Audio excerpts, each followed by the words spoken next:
Assalamu alaikum wa rahmatullah. My brothers and sisters, I wanted to share something that happened with me personally. Not too long ago, I went to visit a friend of mine whose mother was dying of cancer. She had been battling cancer for about 5 years, and news came to me that she was on her last days. So I went to visit the brother, and as I sat down with him, he was explaining to me that his mother is going through that state of sakarat al-maut, conscious and unconscious, and that the cancer was really starting to spread all over. So as I sat with this friend of mine and we were talking, his eyes teared up. So I assumed that because his mother's dying, and so I tried to comfort him, and I said to him, look, this is natural in life. And he said to me, I'm not crying because she's leaving. And of course I am upset, but that's not why I'm crying. I said, then why are you upset? He said, I'm upset because all my life, I've never thanked my mother for what she's done.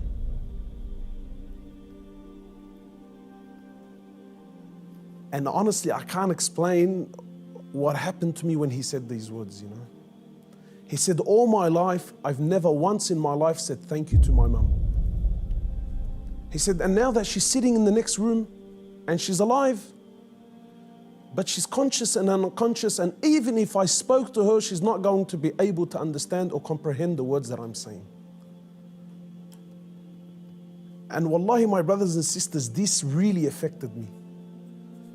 That all his life, all of our lives, for those of us who are fortunate enough that their mothers are still around, My mum has been there all my life, never failed me once, and never once have I ever come to her and just said thank you. And not one of those thank yous with some flowers, and that's a good thank you, but those really deep thank yous. That thank you that if she left me now, I've told her and I've thanked her from the depths of my heart. Wallahi, my brothers and sisters, I haven't been able to forget this. That when was the last time you thanked your mother? When was the last time you showed your mother genuine appreciation for everything that she's ever done? Or are we going to be like those, or are we going to be of those who, when our mothers leave us permanently, then we will sit back and remember and start to regret that I didn't take advantage of the opportunity when I had it. My brothers, in many places around the world, they celebrate this thing called Mother's Day. And it breaks my heart because in Islam, in truth, Mother's Day is every day. We don't single out one day of the year to say, oh, Mum, look, I remembered you today. But rather, we're ordered by Allah and His Prophet, more or less, to remember our mothers on a daily basis. A man came to the Prophet of Allah and he says to him, O Prophet of Allah, and many of us get this hadith wrong.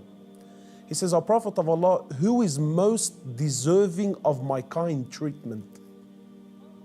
He says to him, your mother. He says, then whom? He said to him, your mother. He said to him, then whom? He said to him, your mother. He said, then whom? He said, then your father.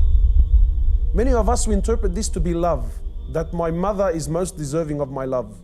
No, the person that is most deserving of your kind treatment, of your money, of your health, of everything that you possess, the person that is most deserving of this more than anyone, above all, is your mother, then your mother, then your mother, and then your father. My brothers and sisters, in short, many of us, we still have our mothers. Wallahi, do not be of the losers who wait until our mothers leave us permanently, only then to wish and to regret and say, I wish I can go back and thank my mother. If your mother is still around, run. By Allah, run to her and thank her for everything that she's done. We ask Allah subhanahu wa ta'ala to make us of those who have the best relationship with their mothers, and we ask Allah subhanahu wa ta'ala to give them Jannah.